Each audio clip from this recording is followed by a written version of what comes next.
La vida te da sorpresas, sorpresas te da la vida, dice la canción de Rubén Blades, Pedro Navaja. Y es rara la vida, esto vamos a coincidir, ¿no? Por ahí uno, qué sé yo, dobla en una esquina y se encuentra con alguien que para bien o para mal tiene una fuerte influencia en su vida, que si doblaba en el otro sentido no se lo encontraba.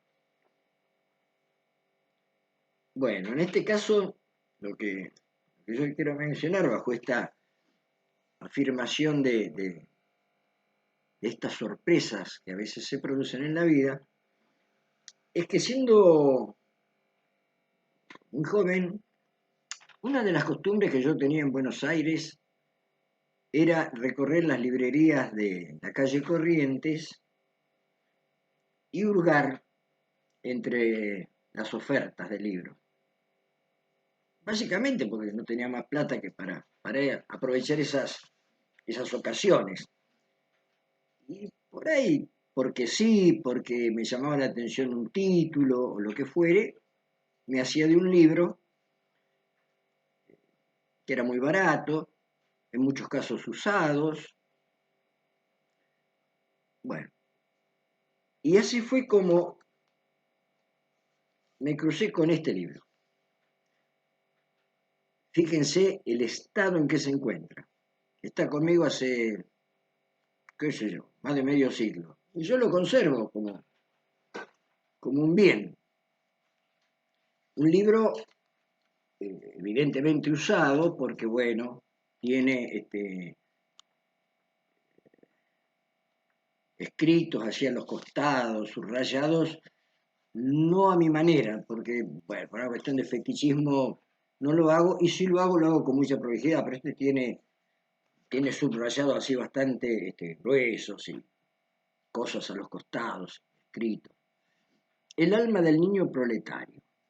Bueno, el autor para mí un ilustre desconocido, un tal Otto Rühle. Otto Rühle, así se escribe. Alemán, obviamente.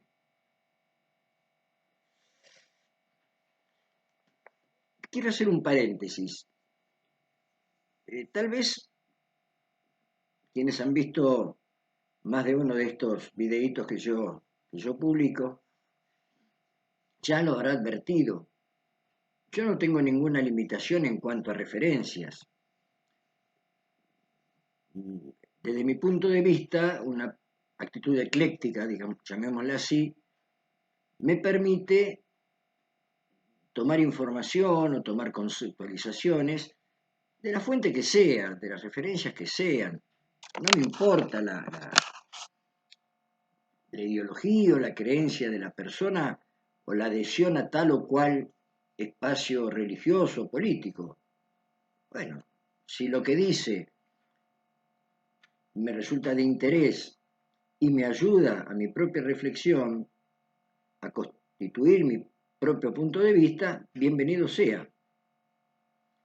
Algunos verán en esto a lo mejor una especie de ensalada rusa o ensalada de cualquier origen donde se mezcla todo. Yo no lo veo así, respeto esa objeción, bienvenida sea porque también me ayuda a mi propia reflexión. Pero no es la manera en que yo comprendo las cosas. Yo creo que para leer, no sé, o conocer el contenido de los Vedas no hay que ir a bañarse en el Ganges, o para hacer una lectura de la tradición islámica no hay que convertirse al Islam o abonar, digamos, en la tradición cristiana no hay por qué bautizarse, eso es otra cosa.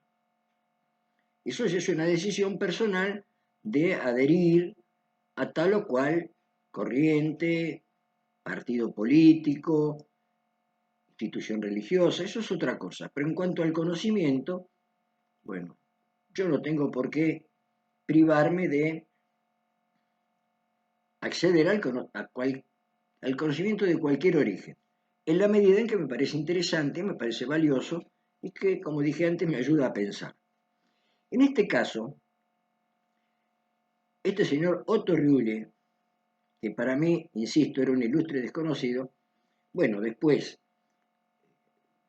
interesándome en su vida, bueno, me entero que era un profesor, un docente alemán, comunista, no solamente por adhesión ideológica, sino un activo comunista,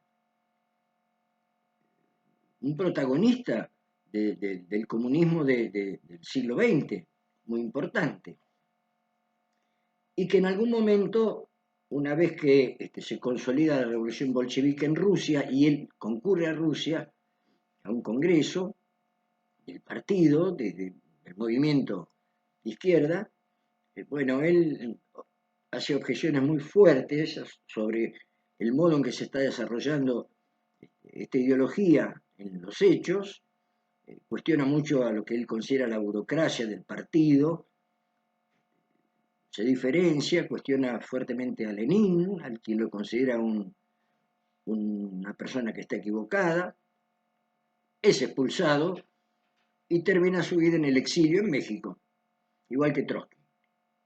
Pero es un comunista, un pensador comunista. Sus ideas tienen este origen. Bueno, es evidente que con el solo título del libro, El alma del niño proletario, uno advierte que tiene una visión clasista de la sociedad y que esta visión clasista él la proyecta sobre el hecho educativo, porque acá habla de educación. Pero bueno, yo me lo encontré de casualidad, me lo crucé, doblé en la esquina, entré en esa librería y no en la de al lado, y me encontré con este libro, lo compré, lo leí y me lo quedé. Pero otra curiosidad, que un tiempo después yo también me cruzo con otro libro, bajo circunstancias similares, en otra librería, pero me acuerdo en cuál, de una de la Avenida de Mayo, no de Corrientes, y me encuentro con un libro que se llama Vida de un maestro. También, usado, barato, nadie lo quería.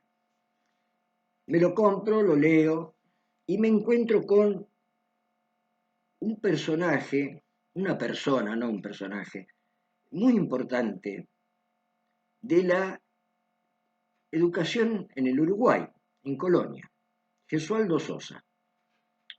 Y resulta que Gesualdo Sosa tiene una mirada, también un hombre de izquierda, y también expulsado del mundo escolar. De hecho, después tiene otro libro que también leí, pero ya buscando, que se llama Fuera de la escuela, donde él cuenta este, cómo es echado del sistema educativo uruguayo por una dictadura, de las tantas que hubo en nuestra región,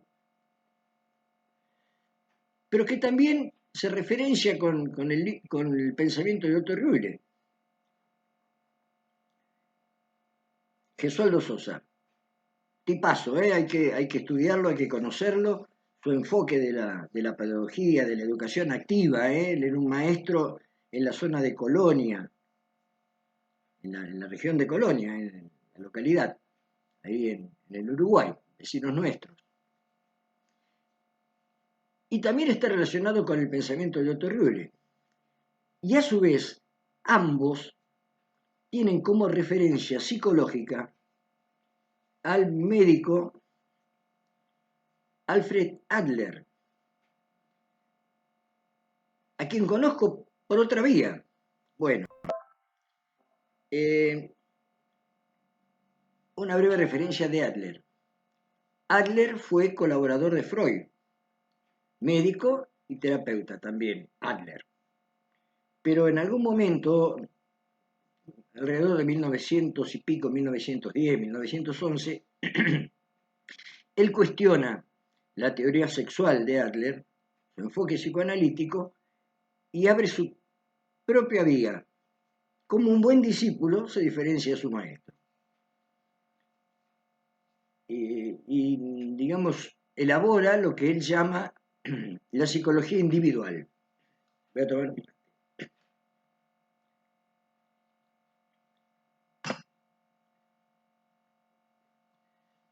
del pensamiento de Adler se instalan expresiones que nosotros usamos, las personas comunes habitualmente, sin seguramente saber que provienen de él, como ese es el concepto de sentimiento de inferioridad, de complejo de inferioridad. Habla de los dos niveles, sentimiento de inferioridad que puede convertirse, y de hecho en muchos casos se convierte en un complejo de inferioridad. Esta definición pertenece a Adler, no a Freud. Bueno, tratando de ordenar un poco la cabeza.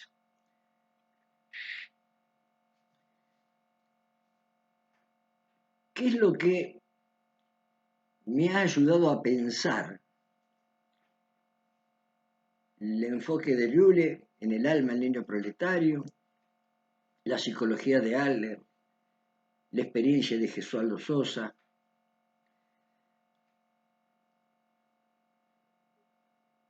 Algo que complementa o intenta complementar cosas ya dichas en este espacio.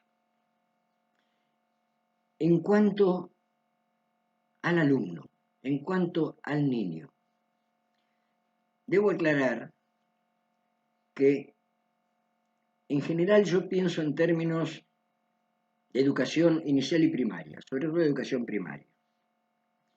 ¿Por qué?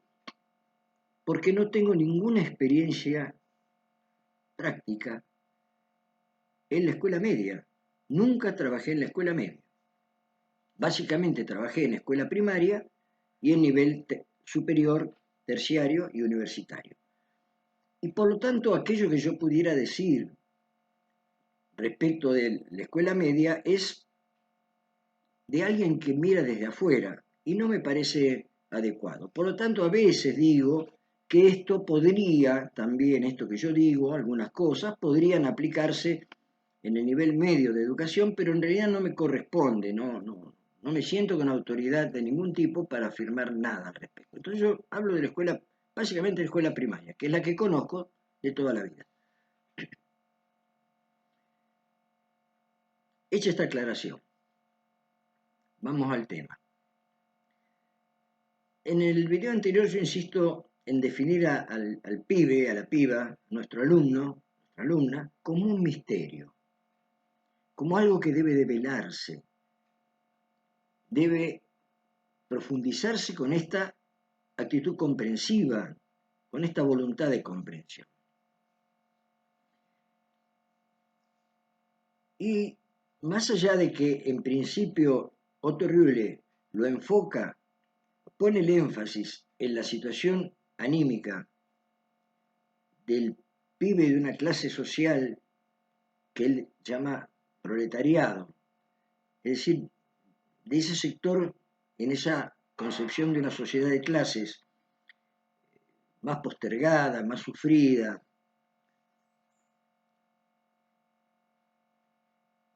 más limitada en todos los aspectos que ya todos conocemos. No hace falta que yo los describa acá, todos los conocemos. Más allá de eso, gran parte de lo que él afirma le cabe a todos los chicos.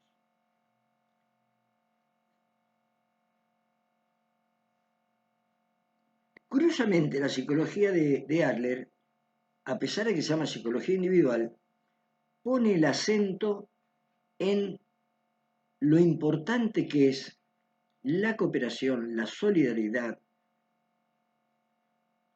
como contexto social y que Rühle lo aplica en la vida escolar, en la vida que sucede en los institutos educativos, como marco de contención, de compensación, incluso me atrevo a decir, ellos también lo dicen, terapéutico, para compensar, para curar, para superar este sentimiento infantil de fragilidad, de debilidad frente al adulto, frente al poderoso. Y esto sí me parece algo realmente muy importante, que debemos tener en cuenta. Todo pibe, por el solo hecho de ser un pibe, en esta mirada está una situación de debilidad frente al adulto, que pasa a ser mayor en la medida que ese adulto, además de ser una autoridad por el mismo hecho de ser un adulto, refuerza esta impresión en el chico porque ocupa un lugar de autoridad, que es la del maestro, la maestra.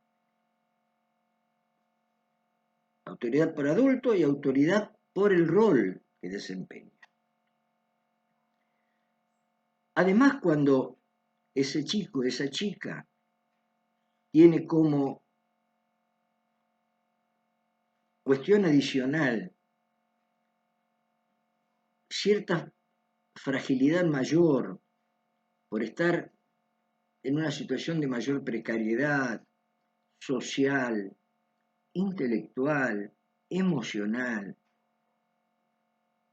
todo esto se agudiza. Abriendo de casualidad este librito, repasándolo, revisándolo, porque se me cruzó por la cabeza. Me encuentro con una frase subrayada por mí en aquel momento, y en este caso subrayada prolijamente, con regla y todo, que dice así: el niño no precisa encontrar en el juez un padre, sino un buen camarada. No necesita ver en él, en quien lo juzga, o en quien lo educa, un superior, sino un semejante, alguien que asuma un compromiso frente a su necesidad.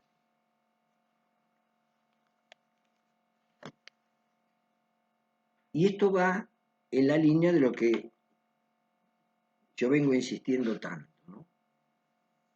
El docente, sin perder la asimetría de su rol, tener esta actitud, esta vocación de relacionarse con sus alumnos desde este lugar de ser un semejante, como le dice Rule, no un juez, no una autoridad que va señalando con el dedito acusador, sino un semejante que en la simetría de roles y en la simetría de su lugar como adulto respecto del niño, está ahí para su bien, para su ayuda, no para someterlo, sino para ayudarlo a construir su propia identidad, su propio conocimiento. Y en este sentido, algo que yo no sé si siempre se tiene en cuenta, que es la delicadeza que debe tenerse frente al mundo anímico, emocional del alumno. Ser muy cuidadoso de no lesionarlo, de no herirlo, porque aquella herida que puede parecer para el adulto, para quien la provoca, una cosa menor, en la sensibilidad infantil puede ser de mucha gravedad, puede tener efectos de un daño enorme. Y en ese sentido es fundamental ser sumamente cuidadoso. Uno lo ha visto a veces, no digo que como una generalización, pero sí como episodios. Cosas que por ahí el maestro, a veces el director, peor todavía, les dice a los pibes, a las pibas, determinada cosa. Voy a dar una sola referencia anecdótica. En una ocasión me toca estar en una escuela en el momento que terminaba la clase y estaban todos los chicos y las chicas formando fila para despedirse. Una escuela de barrio, escuela popular, bien popular. Y la directora, sin ninguna mala intención, yo no estoy jugando intenciones, quiero señalar la anécdota, el hecho, les pregunta a los alumnos: se lavaron las zapatillas. Levanten la mano los que se lavaron las zapatillas y se lavaron los pies. Imaginemos la herida emocional, el dolor, la vergüenza que pudo esto haberle provocado a algún pibe que por lo que fuera no se lavó las zapatillas. ¿Esto es una pavada? Sí, desde cierto punto de vista es una pavada, pero desde el alma infantil no lo es. O puede no serlo, se corre el riesgo de que no lo sea. Bueno, cuidarse de estas cosas. Un solo ejemplo. Uno puede imaginar muchísimas situaciones donde un reto dicho de una manera inadecuada y es esencial que profesionalmente sepamos cómo decir las cosas, de modo de no lastimar a nuestro alumno.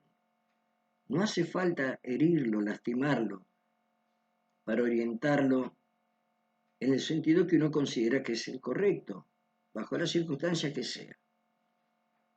Por lo tanto, esta mirada de esta clase de autores que ponen el énfasis en esto, en el cuidado del alma infantil, proletaria, burguesa, como la quieran definir. No, a mí no me interesa ese tipo de encuadramientos.